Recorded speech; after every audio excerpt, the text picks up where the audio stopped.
sabe bastante más de todo esto, pero me parece que la referencia y la convocatoria de ustedes era precisamente para entender que hoy la Tierra tiene una visualización muy importante como una de las soluciones posibles para nuestro país, ¿no? Las soluciones de la inversión extranjera y todas esas tan lejanas, últimamente, como ya sabemos, no nos han dicho mucho bien. Hay otras preocupaciones también, lo que es la industria frigorífica, bueno, pero eso lo encargaremos en otro momento. Ahora nos interesa qué pasó en ese periodo de 1811 a 1820. Carlitos, tenés la palabra. ¿Hola? ¿Ahí se escucha o no? No. Sí. ¿Hola? ¿Se escucha con el micrófono ahí? Sí. Bien. Bueno, bueno, muchas gracias a Luis, a todos los compañeros de la biblioteca popular Montessori, que ya hemos participado en varias actividades acá. En esto que decía Luis, digamos, de lo que es lo que yo hago más y a lo que estoy más dedicado, que es la promoción de la agricultura familiar, de la agricultura urbana y periurbana, de la agroecología urbana. Ahí nosotros venimos trabajando de hace años, en particular con el municipio B acá, pero con otros espacios de Montevideo y de otros lugares del país, en lo que es la promoción de la soberanía alimentaria desde los barrios, ¿no? En las ciudades, ¿no? Y en los entornos que circundan a las ciudades, ¿no? En los ámbitos más periurbanos.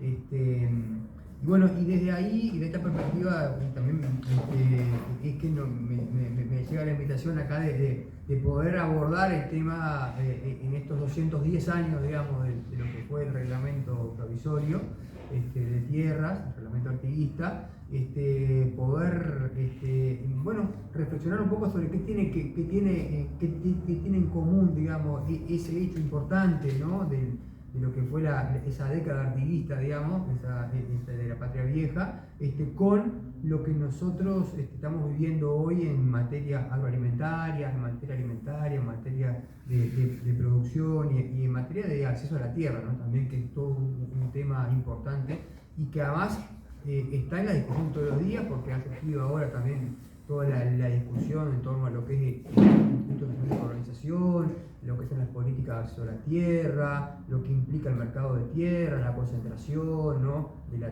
tierra, la extranjerización de la tierra. Hay un debate que por suerte se está empezando a dar en Uruguay, como no se daba hace unos años atrás. Creo que ahora se puso arriba de la mesa el tema, y creo que es importante para el debate público que esté en la mesa el tema de la tierra en el sentido más amplio, ¿no? Que ahora vamos a ver un poco como yo entiendo, digamos. Esto es una visión particular. Yo trabajo más en el tema más vinculado a la producción.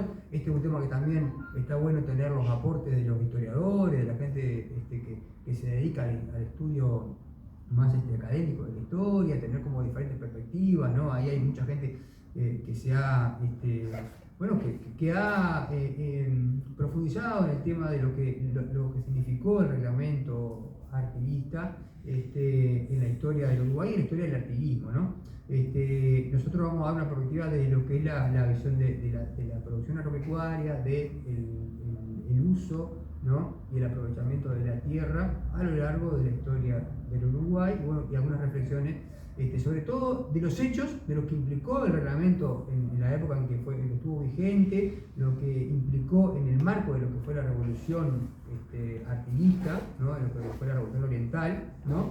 La importancia que tuvo, la significación que tuvo en la historia del país, y después un poco sobre lo que, desde mi punto de vista, es la vigencia que tiene este reglamento y esta política agraria artiguista en el día de hoy, ¿no? ¿Qué podemos nosotros extraer de esa experiencia y la vigencia que tiene, para ver cómo podemos reflexionar y conversar un poco entre todos acerca de cómo cada uno podemos ver la importancia que tiene?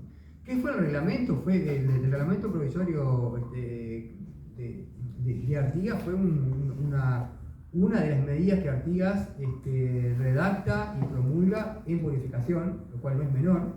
O sea, la capital de la Liga Federal estaba en purificación, no estaba en Montevideo, no estaba en Buenos Aires, estaba en purificación, ¿no? Tenía un sentido político, ¿no? De que tuviera en ese lugar, de que tuviera un emplazamiento en el centro de lo que eran las provincias de la Liga Federal.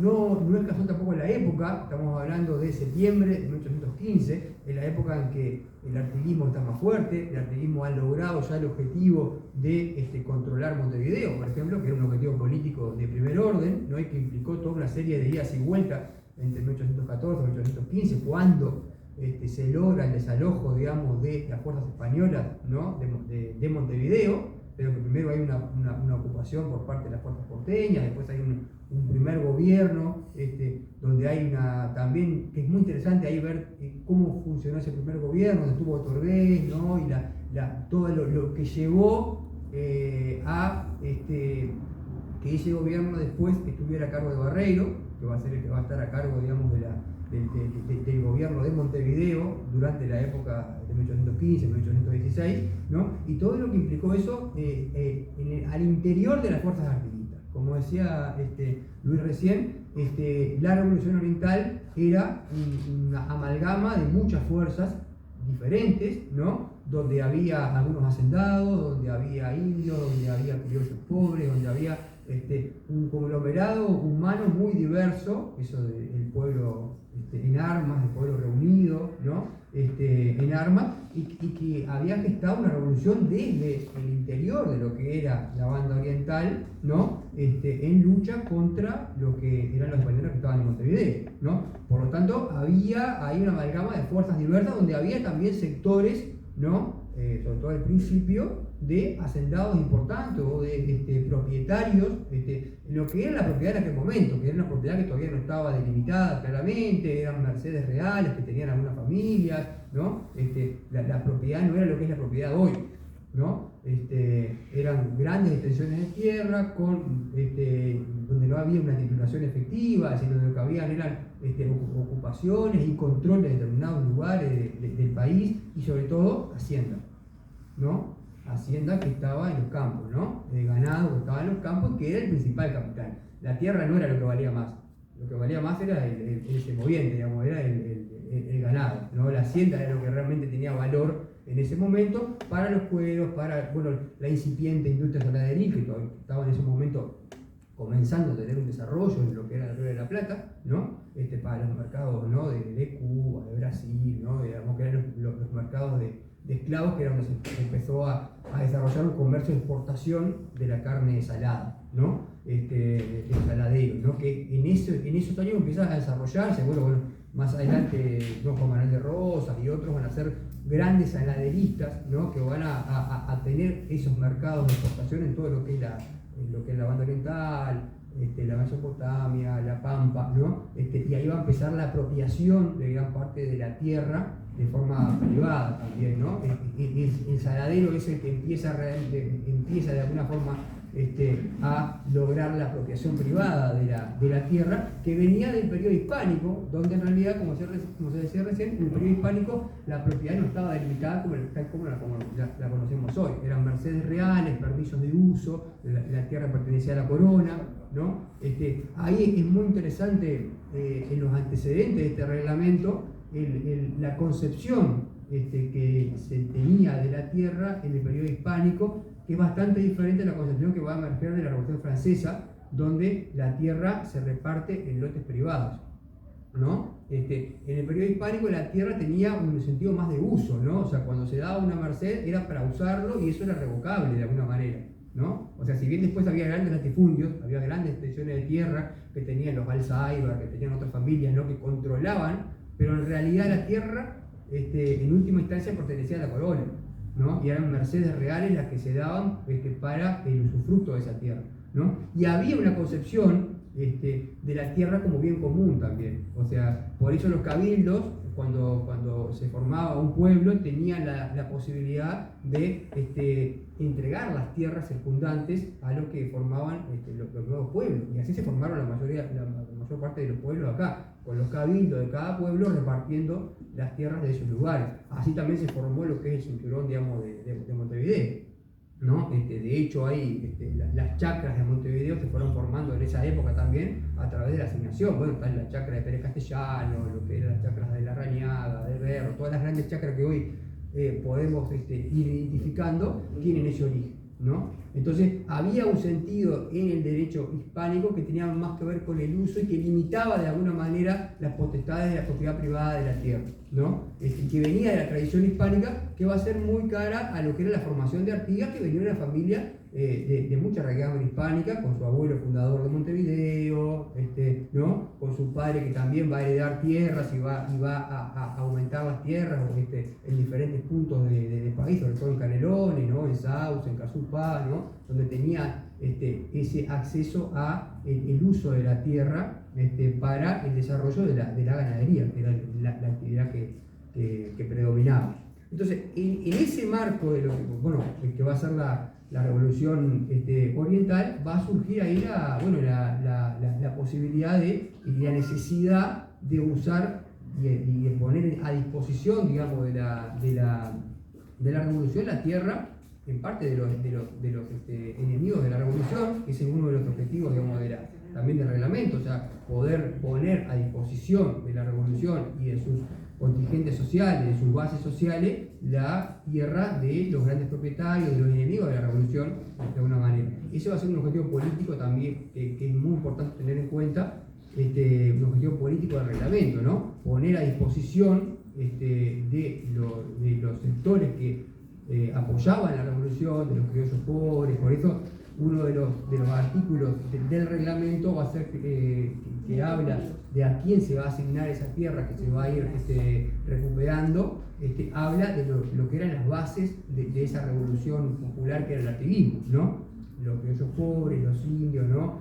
También las viudas, ¿no? O sea, con las viudas con hijos, ¿no? Establece una jerarquía en la asignación. Eso también es una de las cosas más interesantes que tiene el reglamento, ¿no? Que establece claramente a quién se le va a asignar la tierra, ¿no? Y que establece una distinción social, ¿no? De la jerarquización social de ese sujeto al cual se le va a asignar la tierra, de que no solamente era una reasignación de la tierra a los sectores que apoyaban a la revolución, sino que tenía un sentido social, ¿no? Bastante claro y bastante explícito, lo cual no era común o no fue común en las revoluciones de la independencia, ¿no? Ese sentido social, y que sea tan claro en la definición del sujeto al cual se iba a privilegiar, y que de hecho se privilegió en el corto plazo donde pudo operar el reglamento provisorio para el fomento de la campaña, digamos, realmente logró que gran parte de esos sectores sociales pudieran ser beneficiados con tierra, ¿no? Porque de hecho después que el artiguismo fue vencido, esos sectores siguieron, muchos de esos beneficiarios siguieron pugnando por poder defender esas asignaciones de tierra. Otra cuestión que es interesante del reglamento tiene que ver con lo que implica en favorecer la riqueza agropecuaria. Uno de los objetivos del reglamento, además de promover el acceso a la tierra, digamos, el control de la tierra, era la defensa de la hacienda que tenía la banda oriental en ese momento, ¿no? Y que había sido muy estropeada por la guerra. Entonces, por la guerra de independencia, por las batallas, por todas las operaciones militares que se iban sucediendo en lo que era el territorio oriental. Entonces ahí una de las cosas que se plantea es, bueno, poblar, ¿no? Se exige que los beneficiarios pueblen, hagan un rancho, 2 corrales, ¿no? Que si no lo hacen se les va a retirar la tierra, ¿no?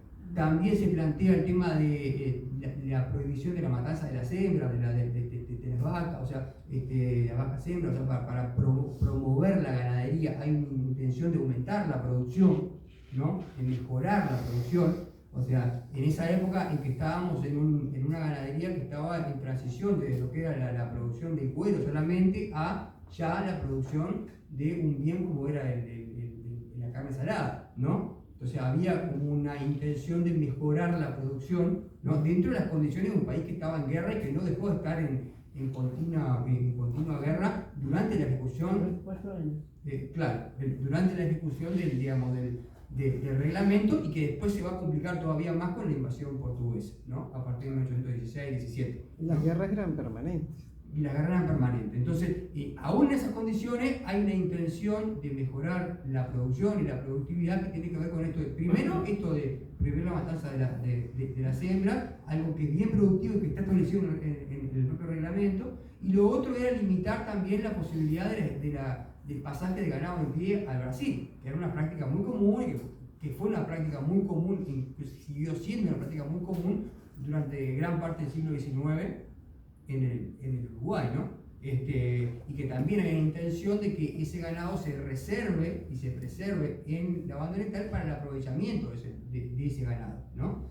Esa también es una medida, hoy en día, hasta hoy, vinculando lo que estamos viendo, hasta hoy estamos discutiendo esto de la exportación del ganado en pie, ¿no? Hace pocos días salió una decisión del Ministerio de Ganadería que tiene que ver con tratar de limitar en parte o reducir esta exportación, que ya no es a Brasil, sino que ahora es a Turquía, árabes, ¿no? y a otros, claro, bueno, también, pero fundamentalmente hay demanda hoy en día, se ha vuelto a haber demanda, digamos, de lo que es el ganado en pie, y eso implica que no se industrializa de alguna manera ese ganado, no se mejora, se pierde posibilidad de mejorar el aprovechamiento, ¿no? Y el beneficiamiento, digamos, como dicen los brasileños, digamos, de la carne para poder exportarla con mayor valor agregado, ¿no? Ya estaba eso en parte en lo que era la visión digamos, de Artigas en aquel contexto, ¿no? Donde en realidad lo que pasaba era que había grandes arriadas de ganado,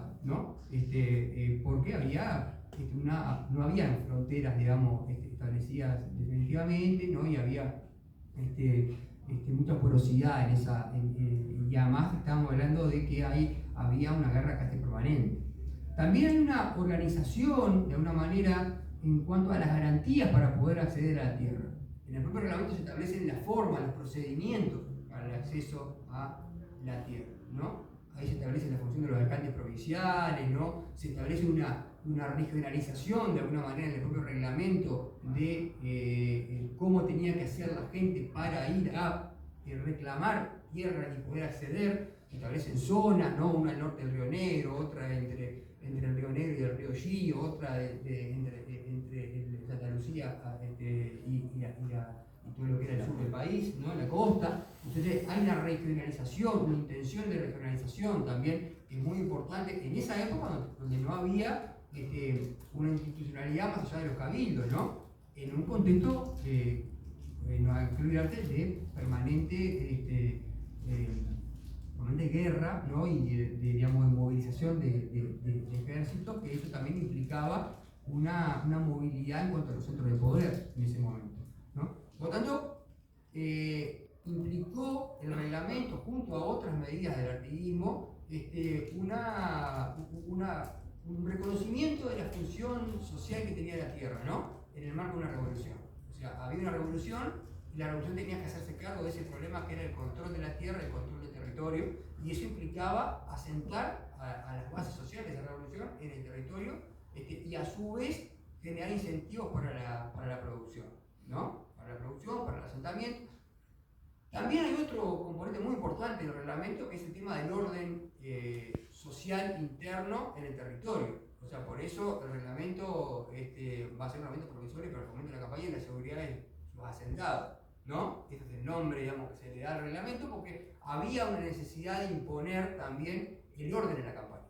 O sea, poblar la campaña, ¿no? Y generar condiciones de orden interno que permitieran ese desarrollo que se planteaba. Ahí bueno, se establecen una suerte de lo que sería una policía rural, que controle el orden, que establezca el tránsito y que establezca las formas de participación, ¿no? Y las formas de regulación de ese orden, evitar los arreos de ganado, como se llama, evitar las pérdidas, ¿no? Evitar todo lo que era el accionar de grupos cantoneros, digamos, de grupos que podían afectar el ordenamiento de la campaña, y eso es parte fundamental también del reglamento, y tenía que ver con el establecimiento de una forma jurídica, ¿no? Digamos, de funcionamiento, ¿no? Del artiguismo que, si bien en un reglamento provisorio, planteaba la necesidad de organizar los territorios de alguna manera en base a la tierra, ¿no? A partir de la tierra se proponía una forma de organización en el territorio, una organización política en el territorio. Y eso también es importante para ver cómo todo esto implicaba un nuevo orden, ¿no? Por eso aquí hablaba del sistema de la libertad, del sistema, ¿no? De generar las bases para un nuevo sistema de organización que no llegó a concretarse porque después el proyecto político con el cual estaba marcado va a sufrir un gran revés con la invasión portuguesa, con todo lo que sucede a partir de 1817. ¿Ah? Entonces, me parece importante eso, ¿no? La significación que tuvo en el marco del proyecto activista, ¿no? Porque va a significar una diferencia con otros procesos que se van a dar en nuestra independencia, en América del Sur, básicamente, ¿no? Toda América Latina. Y en América Latina, si bien hay experiencias, digamos, de caudillos populares que van a acceder al control de la tierra y a repartir tierra, en lo que fue México, por ejemplo, donde hubo diferentes procesos, ¿no? de apropiación de la tierra y hubo un contenido social de la Revolución de la Independencia, en el caso de Artigas fue muy claro y además estuvo vinculado a un enfrentamiento a lo que fue el marco de la Revolución de Mayo, ¿no? Hubo ahí este planteo de la Revolución Social, ¿no? Basada en el acceso a la tierra, básicamente tuvo fue la creación del federalismo, ¿no? O sea, esto tenía que ver con un marco de lucha del federalismo que Artigas fue, digamos, el caudillo, digamos, que encarna en primer lugar el federalismo replatense, ¿no? Y que va a enfrentar a lo que era el centralismo porteño, ¿no? Como parte de la lucha por la independencia, ¿no? Y además, también agregándole a eso la postulación de la forma republicana, ¿no? Para la conquista de la independencia, ¿no? Es decir, contra también era como otra, ¿no? era algo que era la monarquía constitucional. Claro, había varios proyectos, hubo varios intentos y proyectos ahí, digamos, y ahí está la institución del año 13, y hay diferentes, digamos, documentos que tiene que ver también eso, esa postura de Artigas que va a tener una radicalidad muy clara en lo político, también lo va a tener en lo social, y ahí el reglamento de tierras, el reglamento provisorio va a ser como fundamental, ¿no? También está el tema del reglamento aduanero, que no se ha estudiado tanto, pero en el marco de lo que fue la Liga Federal tuvo una importancia significativa, ¿no? Era un proyecto que si se hubiera podido desarrollar implicaba generar un mercado interior, implicaba generar como una especie de Mercosur de las diferentes provincias que formaban parte de la Liga Federal. Eso estaba en el reglamento aduanero también, que es muy interesante poderlo analizar, y es parte de esas propuestas que Artigas desde Purificación redacta y presenta para el conjunto de la Liga Federal, porque no hay que olvidarse que en ese momento, cuando se hablaba de la tierra en la banda oriental, también eso tenía incidencia en lo que era la tierra, en lo que era Entre Ríos, en lo que era Santa Fe, que eran provincias que formaban parte de la Liga Federal en gran medida, y eso tenía influencia, ¿no? Lo que pasaba acá se conocía en esas otras provincias también. En Misiones, o sea, a Andresito, por ejemplo, Andrés Guacurarí en Misiones, también generó una experiencia muy interesante, ¿no? De reivindicar a lo que eran las misiones jesuíticas y el uso colectivo de la tierra, ¿no? Y el papel del indio, digamos, también en lo que era el acceso y la recuperación de las tierras tradicionales, ¿no? Entonces, había un proyecto que trascendía. O sea, este reglamento trascendía a lo que era la banda oriental en ese momento, y también su peligrosidad para las élites dominantes trascendía. Por lo tanto, esto fue una de las razones de la leyenda negra artiguista, tiene que ver con esto, con que gran parte de estas élites visualizaron en lo que era el reglamento y su aplicación sobre todo, ¿no? En la aplicación del reglamento se generaron un montón de conflictos, ¿no? Un montón de conflictos en lo que era el uso de la tierra, la asignación de la tierra, bueno, quién eran los sujetos pasibles de poder asignar la tierra, es decir, de dónde se iba a sacar la tierra y quién era la tierra esa que se iba a asignar.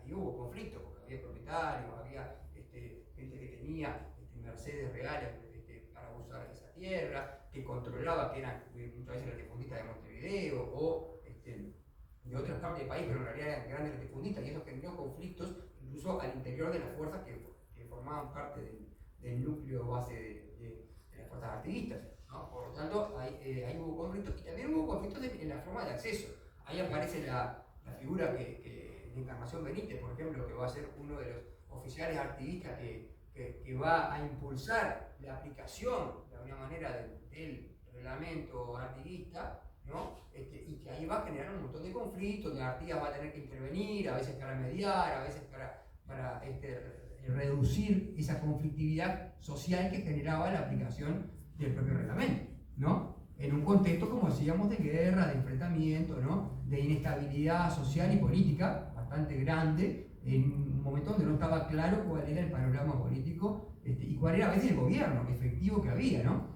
En ese periodo se va a establecer el gobierno patrio de Canelones, ¿no? Ahí va a haber una propuesta que está muy interesante también, que está bueno que para poderla conseguir, se puede ver que es un plan que elabora el gobierno de Guadalupe, el gobierno que estaba en la Villa de Guadalupe, el gobierno de Canelones, que va mucho más allá del propio reglamento, en cuanto a que establece un programa para fomentar la agricultura, ¿no? En 1815, 1816, en el mismo año, el gobierno de Canelones, el gobierno patrio de Canelones toma el reglamento de Artigas y lo profundiza, y establece la necesidad de, bueno, fomentar el acceso a la tierra, promover la agricultura, y ahí le pide recursos a Artigas para eso, que Artigas dice, bueno, no es el mejor momento para poder tener recursos para esto, va a haber que esperar a resolver las cuestiones que tienen que ver más con el programa político para poder resolverlo, pero ahí surge algo muy interesante, que ese gobierno,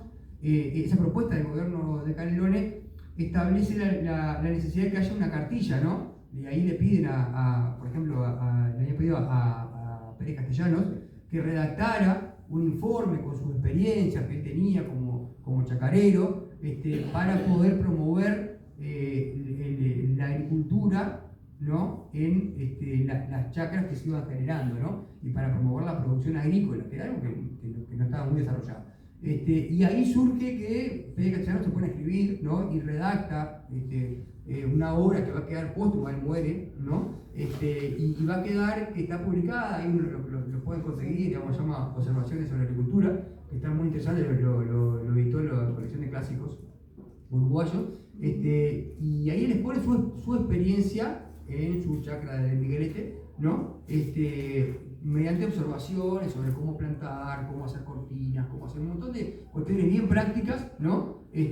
Cómo hacer conservas, cómo hacer diferentes cosas, o sea, hay de todo ahí, ¿no? Sobre la base de esa experiencia, y tiene que ver con esta propuesta de, bueno, de que hay que también integrar la agricultura y la ganadería, que va a ser una cuestión de política agraria que va a atravesar todo el siglo XIX en Uruguay y que sigue hoy vigente, digamos, de esto de que un país exclusivamente o prioritariamente ganadero iba a tener dificultades para poder desarrollarse de forma integral, y que para poder lograr un desarrollo integral en materia agropecuaria había que pensar en integrar la ganadería con la agricultura. Esta es una idea que sigue vigente, que sigue siendo necesaria, que va a impulsar muchas investigaciones a principios del siglo XX, después, ¿no? Todo lo que va a hacer Alberto Berger, la estanzuela, y toda la política más de matriz ballista de principios del siglo XX, va a impulsar esta idea de que la agricultura y la ganadería tienen que complementarse. En algunos casos se plantea hasta que la agricultura debe avanzar sobre la ganadería en términos de territorio, ¿no? Y sustituir en parte del territorio que usa la ganadería, porque la agricultura trae progreso y la agricultura trae el progreso y la ganadería es el atraso y el caudillo, etc. Bueno, hay toda una visión hasta política de todo eso que está presente en las discusiones de todo el siglo XIX, y eso ya está presente en esta primera etapa, digamos, de lo que fue la Revolución Oriental. Está presente de alguna manera en esos integrantes de ese primer gobierno que tuvo la banda oriental, digamos, por delegación del poder de Artigas de alguna manera y por elección de los cabildos, ¿no? Entonces, esa creo que es una cuestión importante. Como decíamos hoy, una cuestión importante desde el punto de vista productivo del reglamento es esto de, bueno, cómo logramos aumentar la producción en un contexto de reparto de tierra, que es un tema que todas las reformas agrarias del mundo siempre han tenido como tensión, ¿no? O sea, cómo hacer que una reforma agraria que implica de alguna manera el dislocamiento, digamos, de la forma de producción tradicional, ¿no? Las grandes haciendas, las grandes estancias acá, ¿no? siempre implica un dislocamiento, siempre implica que hay unidades productivas que dejan de ser tales y se fraccionan o se reconfiguran. Y cómo hacer que eso implique también una mejora y un aumento de la producción, ¿no? Entonces ya está planteado en el artículo. En el mismo reglamento conviven los dos objetivos, la distribución y el aumento de la producción, ¿no? Otra cuestión importante es cómo conciliar la ganadería, que es predominante, que es central, hoy día también sigue siéndolo, ¿no? También, si bien han cambiado los sistemas de producción, hay otros sistemas de producción que conviven con la ganadería, si uno ve las exportaciones de carne, ¿no? Siguen siendo fundamentales en lo que es la canasta exportadora del Uruguay y la producción de divisas para el Uruguay. No con el grado, no al nivel y con las características que tenía en 1815, pero sigue siendo muy importante. Y el hecho de cómo pensar la convivencia y la complementación de la agricultura con la ganadería sigue siendo una cuestión fundamental, ¿no? Y lo otro tiene que ver con la soberanía, ¿no? Creo que es otro tema que le da vigencia al reglamento. Es decir, el acceso a la tierra por parte de productores, de familias, ¿no? Nacionales, ¿no? De los criollos, de los indios, de los negros, de los criollos pobres, ¿no? Del sujeto social agrario, ¿no? La ocupación de la tierra es una garantía, o tal vez la única garantía, del ejercicio real de la soberanía. Si la tierra se pierde, si perdemos el control de la tierra, perdemos también en gran parte, el control del territorio y el control de la soberanía. Eso está presente. Ahí cuando tú mencionabas a Sara, cuando él viene como funcionario, Sara viene como funcionario para la delimitación del tratado de San Ildefonso, ¿no? De la demarcación de los límites, y una de las cosas que aparece es eso, ¿no? Si, bueno, si no tenemos gente en la tierra, si no hay pueblo, si no hay ocupación humana, no va a haber soberanía, en este caso de la corona española, ¿no? Frente a la corona portuguesa, ¿no? Va a haber posibilidad, ¿no? Artigas en gran medida toma eso, ¿no? Toma eso como legado, como referencia, y se da cuenta de que en realidad si no se ocupa el territorio no hay soberanía posible, ¿no? Entonces la ocupación del territorio es fundamental. Y ese también es un tema muy vigente, porque hoy en día tenemos nosotros hoy en Uruguay grandes extensiones, grandes áreas que van quedando sin gente, ¿no? Con poca gente, y la población se va corriendo a diferentes centros, a veces ciudades que tienen diferentes niveles de ocupación o diferentes, a veces acceso a algunas actividades, todo lo que es el litoral, lo que es Montevideo, la área metropolitana, el litoral, Rivera, ¿no? Y tenemos toda un área muy grande del país que va quedando con muy poca gente, y eso implica también pérdida de soberanía. La extranjerización de la tierra y la concentración de la propiedad de la tierra es un fenómeno que se viene dando, que lo vamos mostrando en los censos progresivamente, con altibajo, pero que es un proceso que continúa. En los últimos años ha cambiado la propiedad de la tierra, la titularidad de la propiedad de la tierra de forma drástica, como casi nunca antes se había dado, ¿no? Cambia de mano la tierra, ¿no? Tenemos la misma cantidad de tierra productiva, es tierra privada, porque en Uruguay ya casi toda la tierra utilizable para la producción tiene un estatuto privado, son tierras privadas, pero cambia de mano. O sea, pasa en muchos casos de propietarios tradicionales, grandes, chicos, pequeños, a propietarios que son, pools de siembra, que son sociedades anónimas, que son diferentes formas jurídicas, ¿no? Donde predomina capitales concentrados, a muchos de ellos extranjeros, donde a veces es hasta medio difícil conocer cómo están compuestos esos capitales que van adquiriendo la tierra, ¿no? Y ahí en ese contexto tiene una importancia fundamental inspirarse o tomar como referencia esta idea del reglamento artiguista, que tiene que ver con esto de que la soberanía se ejerce donde hay asentamientos, donde hay gente viviendo en la tierra, ¿no? Y esto, y capaz que voy menos redondeando por acá como para dejar algunas cuestiones de la vigencia, tiene que ver bastante con que estamos ahora en el 2025 conmemorando los 80 años de lo que fue el Congreso de Colonización de 1945, que se realizó en Salud, y que tiene mucho que ver con lo que fue la fundación después del Instituto Nacional de Colonización. Ahí está bueno considerar que, bueno, que a partir de digamos, de fines del siglo XIX y principios del siglo XX, va a empezar a emerger la cuestión esta de la colonización, es decir, de cómo promover el acceso a la tierra de los sectores populares, ¿no? Agrarios que van siendo desplazados por el desarrollo bueno, primero fue el hambramiento, después fueron la instancia, ¿no? Más progresista que va sustituyendo a la estancia cimarrona, la estancia tradicional, y va expulsando gente, ¿no? Y hay un modelo de desarrollo que va expulsando sectores populares del campo, ¿no? Los puesteros, parte de los asalariados, ¿no? Que vivían en la estancia tradicional y que van quedando fuera. Muchos de ellos van a lo que después van a hacer los rancheríos, muchos van a emigrar con el desarrollo industrial, pero muchos van a quedar, ¿no? Y ahí el problema de los rancheríos, por ejemplo, que va a ser gran parte del debate sobre la pobreza rural, por ejemplo, durante el siglo XX, va a estar vinculado a esto de ese carácter expulsivo que tiene el desarrollo de la agropecuaria, ¿no? Y de la ganadería durante gran parte del siglo XX, acompañado con un proceso de estancamiento casi permanente durante gran parte del siglo, ¿no? La ganadería en sí en Uruguay estuvo durante muchas décadas del siglo XX estancada, ¿no? Sin aumentar el stock, con idas y venidas, pero siempre con un gran estancamiento. Recién, luego de la dictadura, digamos, empieza un proceso de crecimiento, de mejora en algunos indicadores de lo que es la productividad ganadera, ¿no? Y sigue siendo un tema, ¿no? Si bien se logró revertir ese proceso de estancamiento, digamos, sigue siendo un tema, y además hay sectores que van cambiando, ¿no? Hoy en día la ganadería vacuna ha como que ocupado la mayor parte del territorio, ha desplazado en gran medida la ganadería bovina, ¿no?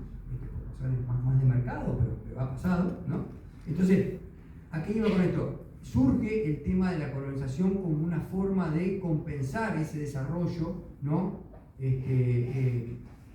Digamos, agropecuario que expulsaba gente, ¿no? Al desarrollo agropecuario que expulsaba gente, ¿no? Y la colonización era la manera de lograr hacer que esa gente pudiera quedar en mejores condiciones en el medio rural.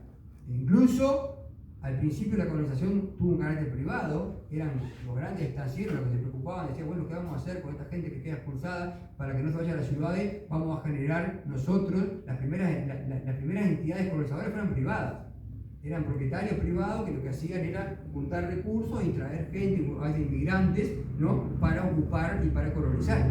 Ahí surge esta idea de la colonización, porque querían de alguna manera resolver, ¿no? Ese problema social que se generaba en el campo con la expulsión, ¿no? Después eso se va a ir desarrollando, hay experiencias que fracasaron, otras funcionaron, donde ahí ya a mediados del siglo XIX, aparecen las colonias suizas, por ejemplo las colonias que están en el Fernando de Colonia, ¿no? Y que tienen ese carácter muchas veces privado, y va a haber otras experiencias que fracasan, ¿no? Y ya a fines del siglo XIX aparece la colonización oficial, ¿no? El gobierno, el Estado empieza a tomar parte de la colonización, dándole un objetivo más público a eso, ¿no? Y dándole una dimensión más social a esta idea colonizadora, ¿no? Con el vallismo se va a profundizar esa idea, ¿no? Y va a empezar a aparecer la colonización como una propuesta de transformación también social, es decir, una forma de enfrentar el poder latifundista, ¿no? A través de la colonización y a través de la incorporación, no solamente de ese contingente de sectores que iban quedando, de criollos que iban quedando fuera, digamos, de la ciudad de la tierra, sino también incorporando a inmigrantes, ¿no? Ahí empiezan las colonias rusas, las colonias del principio del siglo de San Javier y otras experiencias que empiezan a surgir, sobre todo a principios del siglo XX, ¿no? Impulsando la colonización. Primero el Banco Hipotecario se va a hacer cargo de lo que era la sección fomento de colonización del Banco Hipotecario, hasta que en 1948 se crea el Instituto Nacional de Colonización. Pero todo esto va a estar también mediado de alguna manera por lo que es la lucha de los sectores populares por el acceso a la tierra, ¿no? Durante gran parte del siglo XX hay una propuesta, bueno, de poder acceder a la tierra, de poder cuestionar el poder de ese latifundio que seguía existiendo y poder redistribuir la tierra. Y empezaron a haber propuestas de reforma agraria, propuestas, ¿no? que se empiezan a desarrollar a nivel más de titular y a nivel más de propuestas, ¿no?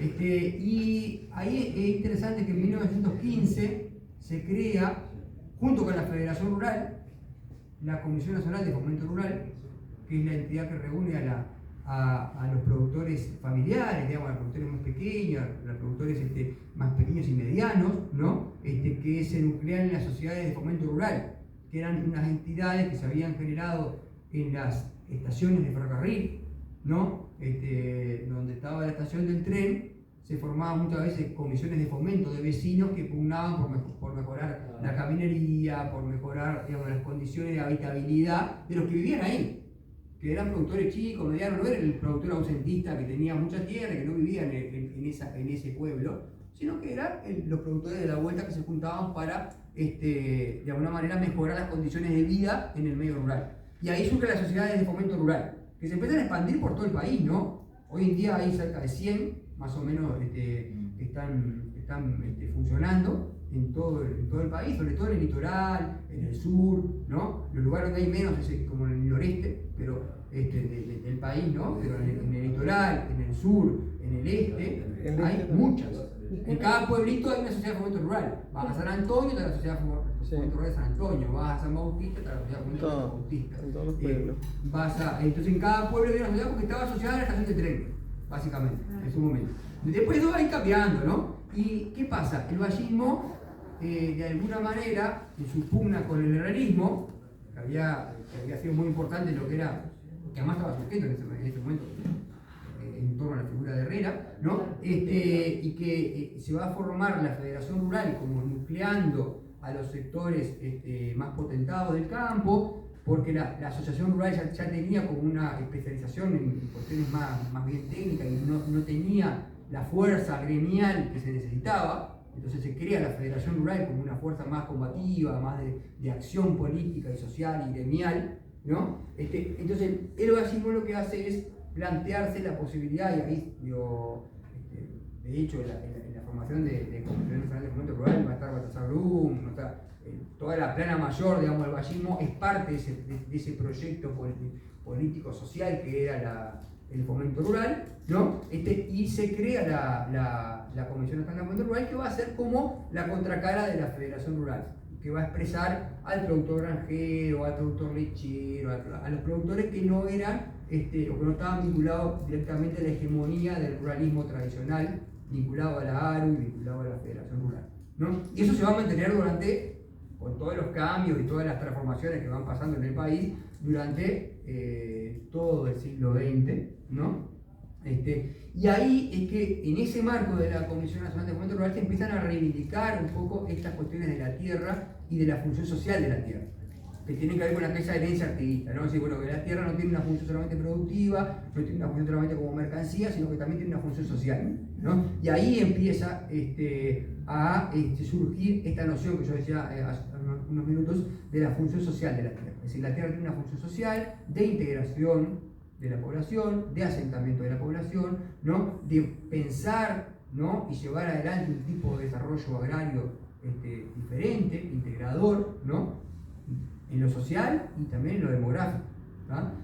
Y ahí es que se genera una propuesta, ahí va a tener un peso muy importante un vallista como que fue César Mayo Gutiérrez, que bueno, era senador, fue senador y fue el redactor, digamos, de la ley 11.029 de colonización, la ley de creación del Instituto de Colonización, y que va a ser presidente mucho tiempo de la Comisión Nacional de Fomento Rural. Él era de La Paz, en Canelones, por eso la calle de Garzón se llama César Mayo Gutiérrez, a continuación de La Paz, a la piedra. Y él va a ser uno de los impulsores de este Congreso Nacional que yo les comentaba hoy, de colonización, que va a ser en Paysandú, y que va a tirar líneas, digamos, o a sentar propuestas de lo que era la colonización y la reforma agraria en Uruguay. 1945. Estaba regresando, de alguna manera, el vallismo al gobierno, ¿no? En 1943 con la mesa, ¿no? Estaba regresando el vallismo al pueblo luego de la época de Terra, de Valdomir, ¿no? De esa época, estaba regresando el vallismo al poder, y una de las cuestiones inconclusas del proyecto vallista del primer vallismo era la cuestión de la tierra.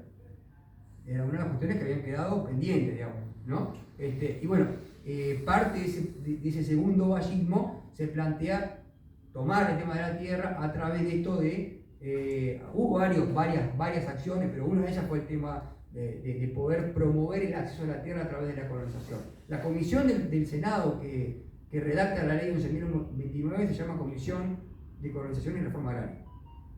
Y la integra César Mayo Gutiérrez, pero también la iba a integrar Julia Arévalo, que era senadora del Partido Comunista.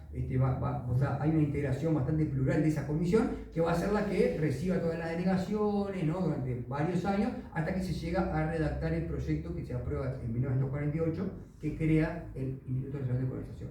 Que va a ser también una transacción, ahí hay toda una transacción, sobre todo con el Partido Nacional, ¿no? Que va a llevar a que se apruebe el proyecto, pero que este proyecto quede bastante trunco en términos de recursos, ¿no? En términos de acceso a recursos para poder comprar tierra y con muchas dificultades para poder acceder a la tierra por procedimientos que no sean la compra, ¿no? O sea, la tierra tiene que ser comprada, las formas de poder acceder a la tierra de forma compulsiva o sin indemnización, como hizo Artigas, que no le compró la tierra a los enemigos de la revolución, era ir y tomarla, ¿no? O sea, entonces esos procedimientos no están en la ley de colonización, si bien fue bastante una ley muy avanzada para su tiempo, porque planteó, por ejemplo, el tema de que las transacciones de tierra, cuando tengan determinadas características de cantidad y de monto, tienen que ser ofertadas a colonización primero. ¿Qué es lo que pasó ahora con esta estancia de María Dolores, ¿no? Que todo eso, en realidad la prioridad de compra la tiene el Instituto de Colonización, eso no establece la ley. Si no estableciera la ley, eso no existiría, porque eso es un procedimiento que está fuera de la regla del mercado, ¿no?